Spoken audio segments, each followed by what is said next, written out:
at Leap Valley in Downend, working with local contractors to restore this quite a unique habitat here in South Gloucestershire.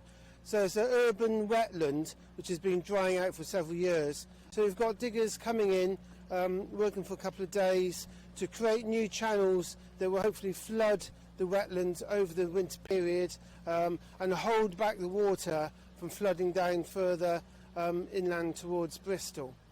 Change, but we want to keep our wetland wet, and we're very grateful to South Gloucestershire Council, who at the moment are prepared to do some work there and have had contractors into digging these channels through the wetland.